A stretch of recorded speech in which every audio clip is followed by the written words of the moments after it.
Salut à tous, donc on se retrouve aujourd'hui pour parler de la demi-finale de la Coupe de France entre Lyon et le PSG, donc un match qui va être intéressant des deux côtés. Alors après un début de saison complètement raté, cataclysmique, Lyon semble plutôt bien parti maintenant pour faire plutôt une bonne fin de saison. Donc si on regarde les choses, aujourd'hui ils sont remontés à la 5e place en Ligue 1. Ça va être difficile, mais ils peuvent toujours croire au podium et à la Ligue des Champions. Ils sont encore en lice sur les 4 tableaux et au niveau défensif, donc des gros progrès. Ils ont encaissé qu'un seul but sur les 5 derniers matchs. Alors, si on regarde un petit peu le calendrier de Lyon, ils ont un gros calendrier à venir. Je pense que leur fin de saison, elle va se dérouler un petit peu en 3 actes. Le premier acte, c'est celui qui a été plutôt réussi la semaine dernière et globalement il reste sur de bonnes performances depuis un mois. Au tour précédent, en quart de finale, ils avaient battu Marseille en coupe et la semaine dernière, donc je le répète, cette victoire contre la Juve à l'aller en huitième de finale de la Ligue des Champions et la victoire dans le derby contre Saint-Etienne.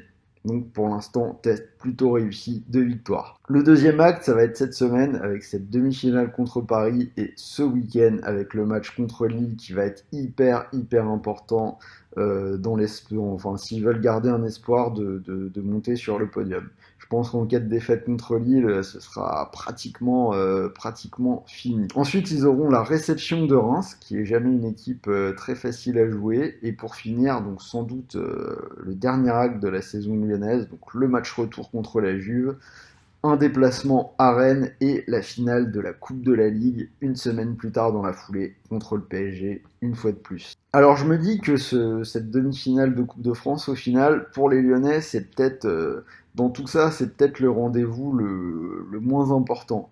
En Ligue des Champions, ils ont gagné l'aller, donc ils vont tout donner sur le retour. En Coupe de la Ligue, ils sont déjà en finale et contre Lille, ils ont absolument besoin de prendre les points pour aller chercher la Ligue des Champions. Donc même si c'est un peu dur de hiérarchiser, c'est peut-être le match qui revêt le moins d'importance pour eux.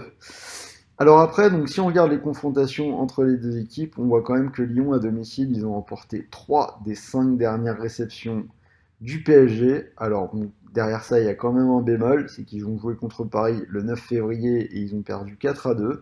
Après, ils leur ont quand même posé des problèmes, ils étaient menés 3-0, ils sont revenus à 3-2 et c'était Cavani qui était venu sceller le match avec son but. Donc ces Lyonnais, ils ont quand même un peu de fatigue à gérer là après leur semaine, donc à voir.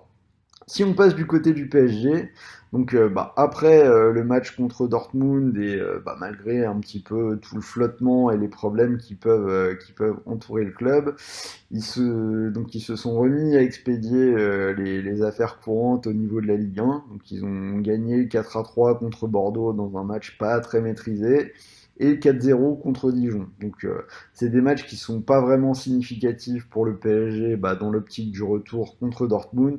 Ils ont quand même remporté les 2 matchs en marquant 4 buts. Alors après, ce qui est intéressant, c'est que donc comme je l'ai dit, les matchs ne sont pas vraiment significatifs, mais contre Lyon, on a vu que le PSG pouvait être bousculé et qu'ils allaient avoir une vraie opposition. Donc c'est quand même un match qui s'apparente un peu à la dernière répétition possible avant le retour face à Dortmund. Alors donc on s'attend à un retour du 4-4-2 du côté du PSG. Neymar qui sera de retour de suspension va jouer. Donc on devrait voir au milieu toujours dans l'optique d'une répétition pour Dortmund, Gay et Marquinhos et sans doute Verratti sur le banc, donc puisqu'il sera suspendu contre Dortmund. Cavani qui devrait jouer à la place d'Icardi et probablement Sarabia parce que Tourelle va vouloir épargner un petit peu Di Maria qui était sorti blessé ce week-end. Alors donc pour passer au prono, moi je pense que même si Lyon peut bousculer le PSG, voire les battre, il y a une grosse différence avec ce qui peut se passer en Ligue des Champions, c'est que le PSG n'a pas peur de Lyon. Donc ils savent que c'est du niveau Ligue 1, ils vont pas rentrer sur le terrain comme contre Dortmund, la tête basse en attendant de se faire défoncer. Là on a le PSG qui va vraiment jouer son jeu. Contre Lyon, ils jouent leur jeu, et c'est pour ça d'ailleurs qu'on voit des beaux matchs de foot entre les deux, avec de belles oppositions. Et je pense qu'à ce jeu-là, c'est quand même le PSG qui garde l'avantage. Donc moi, je vais rester sur la victoire du PSG, cote 1,60. Donc une belle opposition, donc je vois quand même des buts. Donc comme le match qui a eu lieu il y a un mois, le 4-2. Donc les deux équipes marquent, c'est une cote à 1,37. Si on combine les deux, donc le PSG et les deux équipes marquent, c'est une cote à 2,50. Un score exact multi-choix, donc le PSG vainqueur 2-1, 3-1 ou 4-1, c'est une cote à 3,50.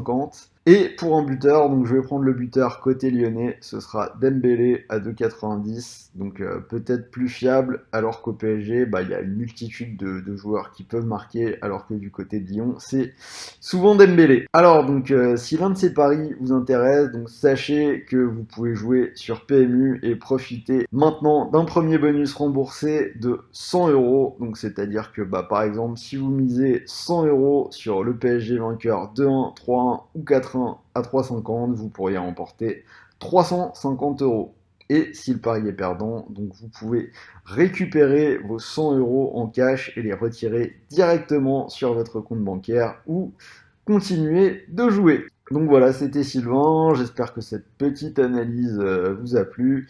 Dites-moi ce que vous en pensez ou si vous avez une lecture différente du match, et je vous dis à très vite pour de nouvelles vidéos.